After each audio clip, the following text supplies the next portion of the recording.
और उनके समय काल में लोहिया गांव बनाया गया था। उस लोहिया गांव में वही व्यक्ति लाभान्वित हुआ जो या तो मुसलमान था या तो यादव था। लेकिन हमारी सरकार में जातिगत राजनीति का आरोप लगा रहे हैं आप। निश्चित रूप से वह जातिगत आधार पर ही राजनीति की रोटी सेके हैं। से लोग पेंशन पाए थे जो 18 वर्ष से कम आयु के थे और अधिकतर यादव और मुसलमान उस समाजवादी पेंशन योजना में लाभान्वित हुए थे और कोई लाभान्वित नहीं हुआ था। सारे हिंदुओं के साथ उन्होंने सौतेला व्यवहार किया था। रूप से माननीय योगी आदित्यनाथ जी महाराज जी के आशीर्वाद से यहाँ पर 100% विकास होना है। 300 करोड़ से लेकर के 500 करोड़ तक के जो है यहाँ पर विकास की योजनाओं को जोड़ते हुए उन्होंने हम लोगों से वादा किया है।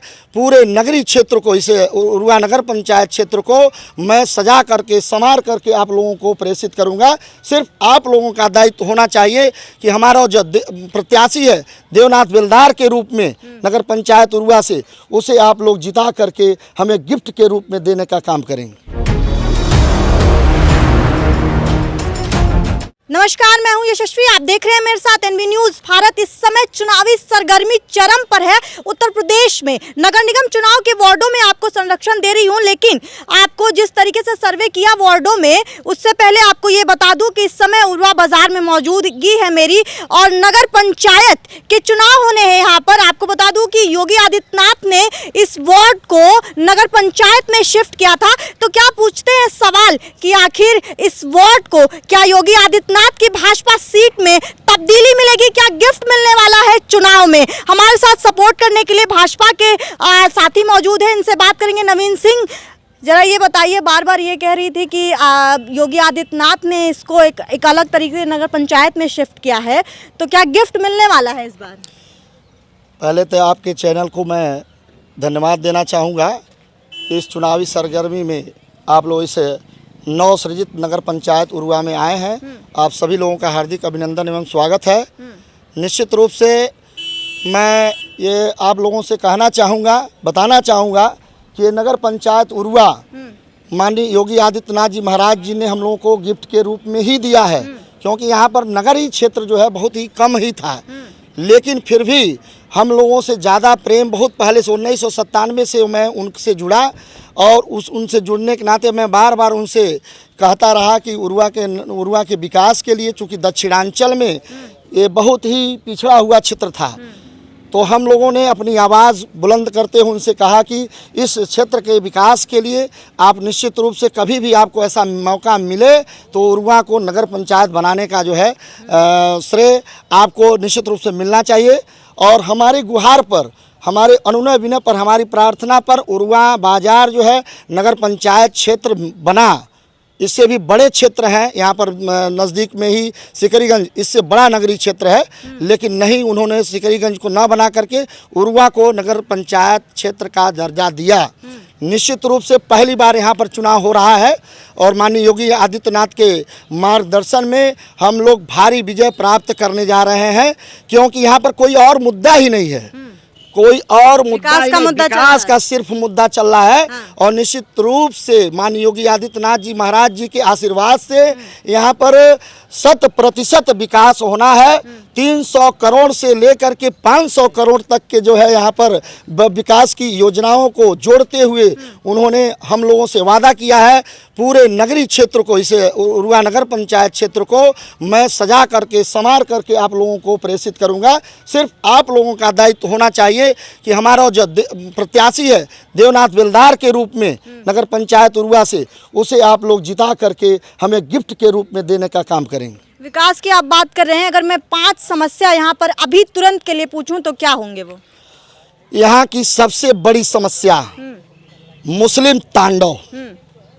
दूसरी बड़ी समस्या जो कि बाहुल्य भी है मुस्लिमों का, मुस्लिम बाहुल क्षेत्र भी है, उनके पास जो है यूनिटी है। और हम लोग जात पात में बट करके जो है एक दूसरे से बिखरे हुए हैं, उसको जोड़ने का भी काम हम लोग जो है बहुत पहले से 1997 से हम लोग जोड़ने का काम कर रहे हैं। उसमें हम लोग 100% सफल भी हैं, एकता के सूत्र में बंधे हुए भी हैं। और हम लोग 13 तारीख को परिणाम, 4 तारीख को वोट दे करके कमल निशान मुहर लगा करके हम अपने प्रत्याशी को विजय श्री दिलाएंगे। और एकता का जो हम लोगों का सूत्र है उसे भी प्रेषित करके दिखाएंगे कि हम लोग एकता के सूत्र में हैं। निश्चित रूप से संपूर्ण हिंदू समाज हमारे प्रत्याशी देवनाथ बेलदार को भारी मतों से विजय श्री दिला करके योगी आदित्यनाथ के चरणों में प्रेषित करेगी। बसपा वर्सेस कहा जा रहा है कि बसपा वर्सेस भाजपा की लड़ाई है सुरवा बाजार में, उस समीकरण को कैसे देख रहे हैं, कितना बैलेंस पाते हैं? देखिए, यहाँ लड़ाई तो कहने के लिए तो यह है कि लड़ाई है, वास्तव में लड़ाई है, लेकिन जो हमारी लड़ाई है वह हिंदुत्व बनाम इस्लाम के विरुद्ध है। हिंदुत्व बनाम इस्लाम की लड़ाई है। यहाँ पर हिंदुत्व से मतलब हमारा विकास है, हिंदुत्व से मतलब हमारा जो है अपने हिंदुत्व को कायम रखना है। हिंदू राष्ट्रवाद को यहाँ पर जो है कायम रखते हुए हम योजनाओं को लॉन्च करेंगे। तमाम विकास को हम लोग यहाँ पर करके दिखाएंगे। हाँ, और दूसरा चीज़ यह है कि जो लड़ाई आपने पूछा कि भारतीय जनता पार्टी बनाम बहुजन समाजवादी पार्टी, तो निश्चित रूप से जो है यह लड़ाई भारतीय जनता पार्टी और बहुजन समाजवादी पार्टी में होनी तय है। लेकिन हम लोगों के बीच का जो मार्जिन होगा वो लगभग 3000 प्लस होगा। बहुजन समाजवादी पार्टी के लिए कहा जाता है कि उनका वोट इकट्ठा रहता है, उस चैलेंज से कैसे निपटने वाले हैं? देखिए, बहुजन समाजवादी पार्टी का वोट इकट्ठा तब होता था जब बहन कुमारी मायावती यहाँ पर मुख्यमंत्री हुआ करती थी। बहन जी कहाँ हैं? सड़कों पर हैं कि नहीं? तो सड़कों पर नहीं, वो अपने जो बहुत ही लग्जरी उनका भवन है उस लग्जरी भवन में वो अपना पड़ी हुई है, किसी तरह से अपना अस्तित्व बचाने के प्रयास में है। आज हमारे योगी जी और मोदी जी के नेतृत्व में जो भी विकास की योजनाएं हैं, सबका साथ सबका विकास, उन्होंने सबको अपने हिंदुत्व को कायम रखते हुए भारत के किसी भी क्षेत्र में सारी जातियों को उन्होंने इकट्ठा करते हुए, चाहे वह आपके इस्लामिक हो, चाहे वो हिंदू हो, चाहे सिख हो, चाहे ईसाई हो, प्रत्येक क्षेत्र में उन्होंने किसी के साथ दोहरा व्यवहार नहीं किया। इस नाते मैं कह सकता हूं कि जो बहुजन समाजवादी पार्टी का मतलब फाउंडर वोट है, वो सारे वोट जो है बंट रहे हैं। हमारी विकास की योजनाओं से जो लाभान्वित बहुजन समाजवादी पार्टी के मूल वोट हैं वो हमारी तरफ आकर्षित हो रहे हैं। मोदी जी और योगी जी के जो विकास की योजनाओं से लाभान्वित परिवार हैं, चाहे वो प्रधानमंत्री आवास के रूप में लाभान्वित हुए हों, चाहे वह किसान सम्मान निधि के रूप में लाभान्वित हुए हों, चाहे स्वच्छता मिशन के तहत जो टॉयलेट गिफ्ट के रूप में उन्हें दिए जा रहे हैं उससे लाभान्वित लोग हों, वो सारे के सारे वो मत बहुजन समाजवादी पार्टी का हमारी भारतीय जनता पार्टी में कन्वर्ट होकर के माननीय श्री योगी आदित्यनाथ के कमलों में जो है कर कमलों में समर्पित कर रहे हैं। नवीन जी, आप हिंदू युवा वाहिनी से भी जुड़े हुए हैं, तो अगर सर्वे भी कर रही थी तो यहाँ पर एक चीज़ सामने आई कि चाहे समाजवादी पार्टी की मैं बात करती हूँ, बहुजन समाजवादी पार्टी की बात करती हूँ, एक जब पार्टियाँ जीतती हैं तो बहुत ज़्यादा माहौल बिगड़ता है। इस पर आपका क्या जवाब होगा?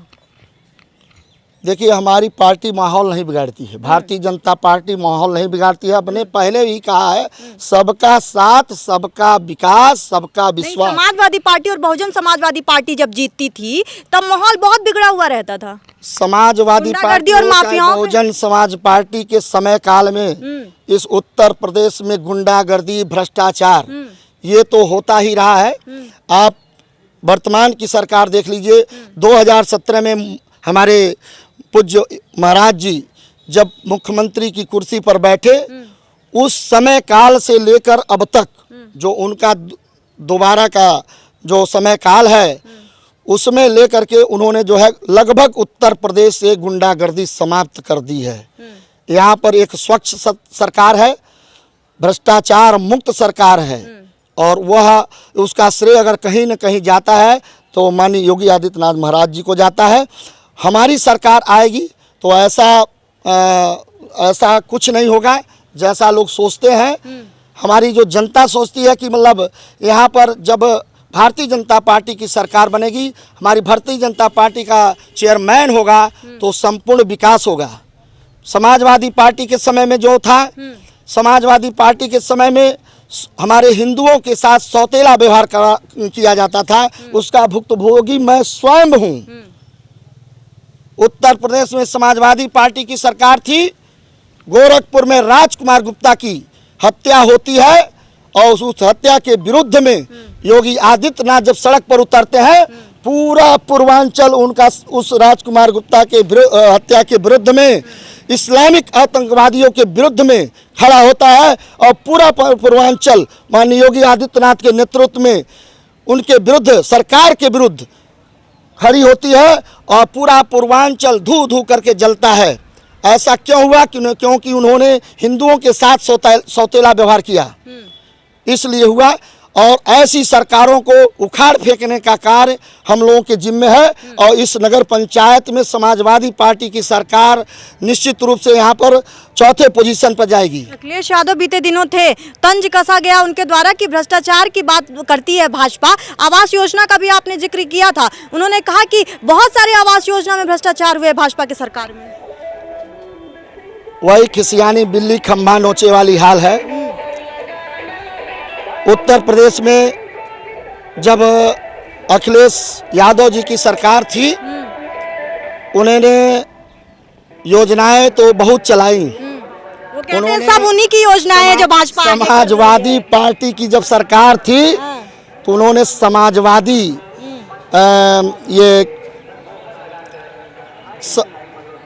समाजवादी पेंशन चलाया था। समाजवादी पेंशन में ऐसे ऐसे लोग पेंशन पाए थे जो 18 वर्ष से कम आयु के थे और अधिकतर यादव और मुसलमान उस समाजवादी पेंशन योजना में लाभान्वित हुए थे और कोई लाभान्वित नहीं हुआ था। सारे हिंदुओं के साथ उन्होंने सौतेला व्यवहार किया था। और उनके समय काल में लोहिया गांव बनाया गया था। उस लोहिया गांव में वही व्यक्ति लाभान्वित हुआ जो या तो मुसलमान था या तो यादव था। लेकिन हमारी सरकार में जातिगत राजनीति का आरोप लगा रहे हैं आप। निश्चित रूप से वह जातिगत आधार पर ही राजनीति की रोटी सेके हैं और उसी का आज कारण बना कि वह उत्तर प्रदेश के उनसे जमीन उखड़ गई।